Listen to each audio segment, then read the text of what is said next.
Hello students, this is your English lesson. In this lesson, we will read unit number 16, Amin and the Ghul from Oxford Reading Circle 3. So, we start our lesson. Long ago, a young man called Amin set out from a Persian city to get work. He was so poor that he only had two things to take on his journey. These were a raw egg and a lump of salt. He had nothing to defend himself with from any of the dangers of the road. He walked all day across a stony plain, and just as it was beginning to get dark, the poor fellow could see an enormous ghoul coming towards him. A ghoul is a very unpleasant kind of demon. Demon, an evil, man-eating spirit. This one was very ugly and as tall as a tree. There was nothing to hide behind, so Amin decided to walk straight on and try to look as bold as he could. "Where are you going?" shouted the ghoul in a nasty voice, and he put out an arm as thick as a tree trunk to stop Amin. "Well, the fact is," answered Amin, "I am very strong, and so I thought I would go out into the world to find a ghoul who is as strong as I am." "Ha!" laughed the enormous ghoul. "You don't look very strong." "Perhaps not," said Amin, "but then you look small for a ghoul." This answer annoyed the ghoul, for he was very proud of his strength and size. "Nonsense," said he. "How lucky that we met," went on Amin. "Now we can see which of us is the stronger." Then, before the ghoul could answer, Amin stooped and, searching about, picked up a roundish white stone, held it to his ear and shook it. "There's liquid inside this stone. I can hear it," he said as he handed the stone to the ghoul. While the ghoul was doing his best to crush the stone in his enormous hand, Amin managed, without his noticing, to get the egg out of his pocket. "It's impossible," said the ghoul at last. His face was red from squeezing so hard. "Impossible?" "It's easy," said Amin.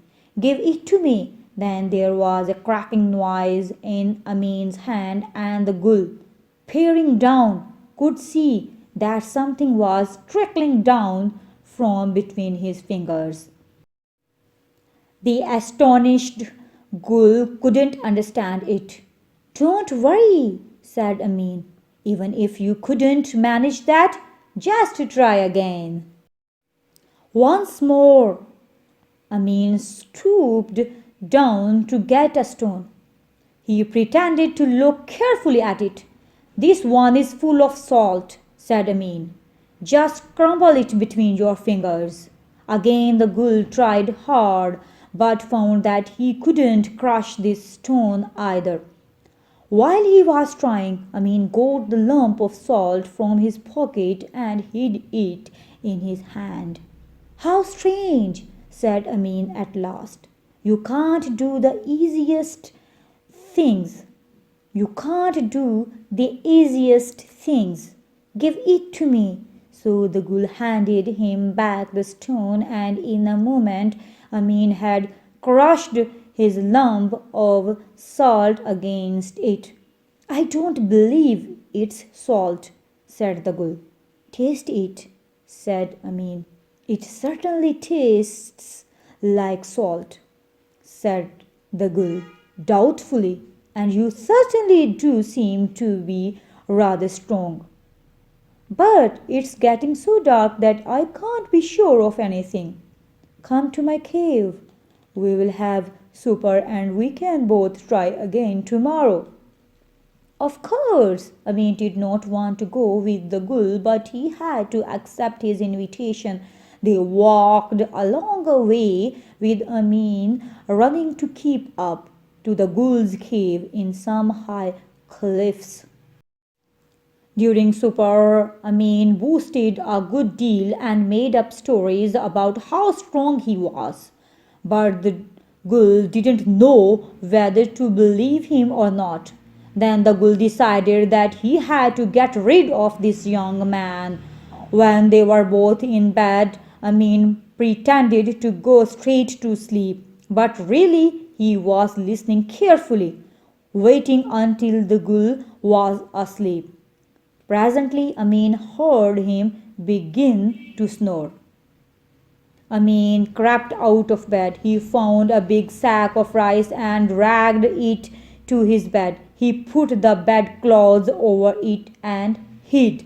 Just as dawn came, the Ghul woke up and, with a walking stick as big as a tree trunk, crept over to Amin's bed. Feeling sure that Amin was sound asleep, he hit the bed covers as hard as he could to make quite sure that he would hear no more of Amin. The Ghul did this 7 times. Well pleased, he went back to his own bed. The Ghul fell asleep again, and Amin crept out of his hiding place.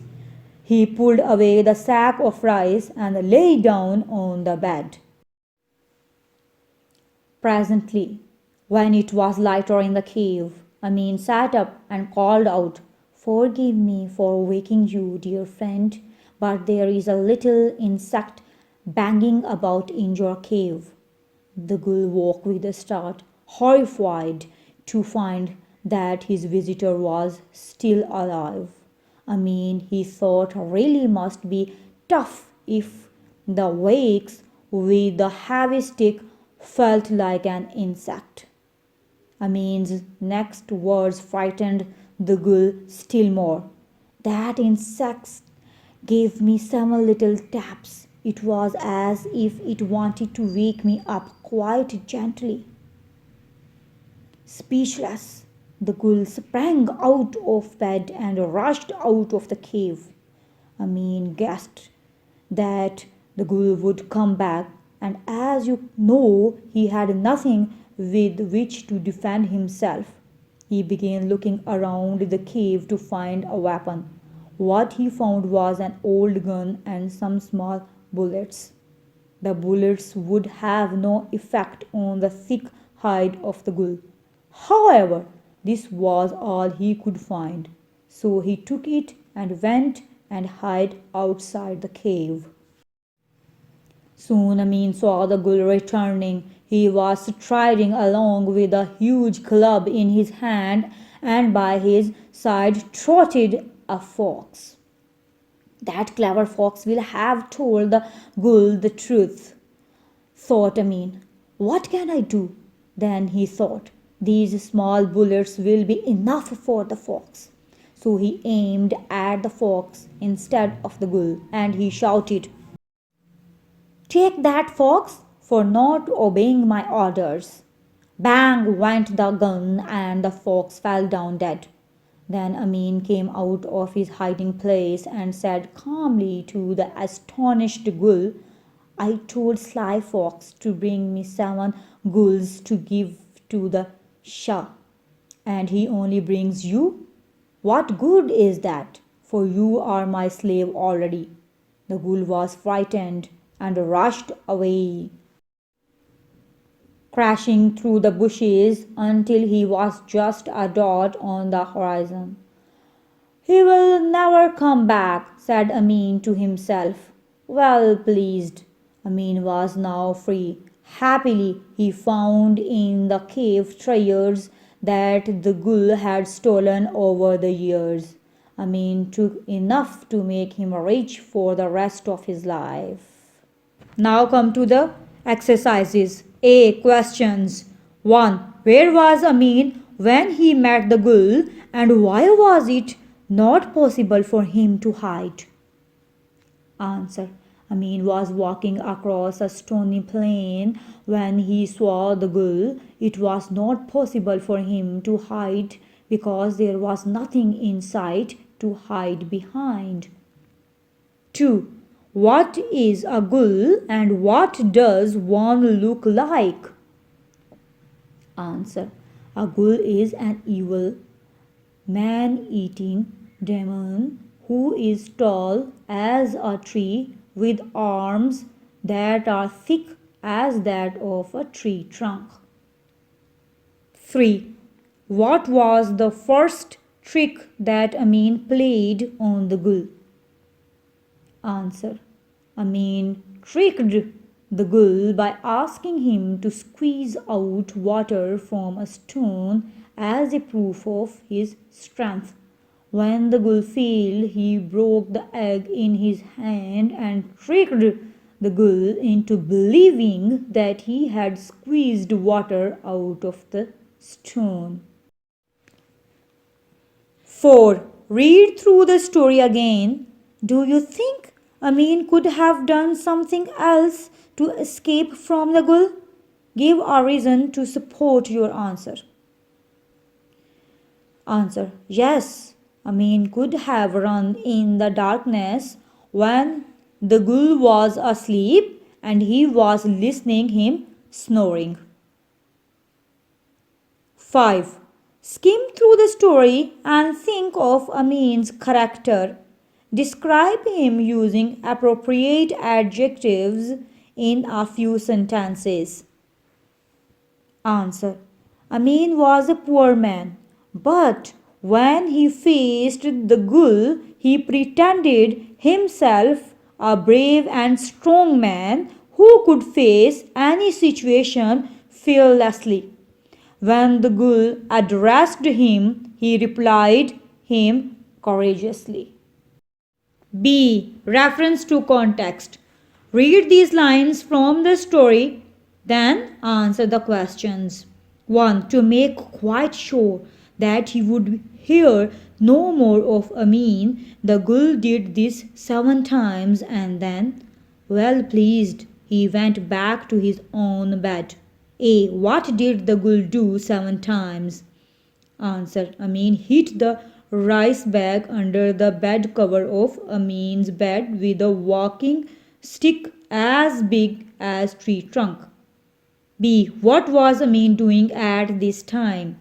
Answer. Amin was hiding in the cave during this time. C. Why did the Ghul do this? Answer. The Ghul did this because he was scared of Amin's strength and wanted to get rid of him. 2. Amin did not want to go with the Ghul, but he had to accept his invitation. A. What did the Ghul invite Amin to do? Answer. The Ghul invited Amin to spend the night at his cave where they could have supper together and then try their strengths again the next day. B. Why do you think he did not want to go? Answer. Amin did not want to go because he was afraid that the Ghul could harm him. C. Where did Amin go and why would it be hard for him to leave? Answer. Amin went to the Ghul's cave at night and it would be hard for him to leave because he did not know where to go and it was dark outside. Discuss the different meanings of these words. A. Hide. I sometimes hide the chocolates from my sister. We use animal hide to make bags, belts, and shoes. B. My best friend loves to box. I keep all my toy cars in a big box. C. A mouse ran over my feet when I went to the storeroom. The new mouse has a shining red light. when it is connected to the desktop. D. My brother paid a fine for coming late to college. We all went on a picnic as the weather was fine. E. I ducked to save myself from a water balloon aimed at me. I go to the lake to see the ducks swim. F. My mother got a beautiful iron statue. My father irons my school uniform every day. G. Shahina bought a bat for her sister's upcoming cricket match. My uncle's garden is a house to 2 bats. H. I clubbed 2 discounts together to buy a new pair of trousers. Rabia took me to a club to give me a swimming lesson. I passed by a circus tent yesterday. My cousin passed his law examination last month. J. Kashif has recently joined a rowing club. My grandfather has planted flower seeds in a row. K. My favorite actor wore a bow to the concert. In ancient times, the subjects were forced to bow down to their kings. Thanks for listening. For new videos, don't forget to subscribe my channel. And if you like my videos, please share and like.